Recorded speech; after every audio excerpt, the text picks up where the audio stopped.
এই ভর দুপুরবেলা রেডি হয়ে গেছি কম্পিউটার ক্লাসে যাওয়ার জন্য। কী যে বাঁকামি মারাতে গিয়ে এই দুপুরে টাইমটা নিয়েছিলাম ভগবানই জানে। আদ্দামরা অবস্থায় কম্পিউটার শিখলে যা হয় অবস্থা। সবাই তো মাধ্যমিক উচ্চ মাধ্যমিক দেওয়ার পর কম্পিউটার শিখে নিয়েছে, আর আমি দেখো গ্র্যাজুয়েশন কমপ্লিট করে যাচ্ছি কম্পিউটার শিখতে। যাওয়ার কোনো ইন্টারেস্টও নেই আমার। আমার বাবা মাটা না আমাকে টেনে টেনে পাঠাচ্ছে।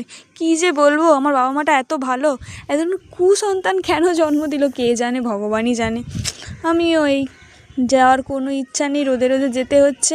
আর এদিকে দেখো কপাল খারাপ হলে কত দিক থেকে খারাপ হয়। বাস দাঁড়াবার জায়গায় এক জায়গায় আর দাঁড়িয়েছে আর এক জায়গায়। মানে এই রোদে আমাকে কি বলবো, বাবা যদি আরেকটু বড়লোক হতো না, প্লেনে করে যাতায়াত করতাম।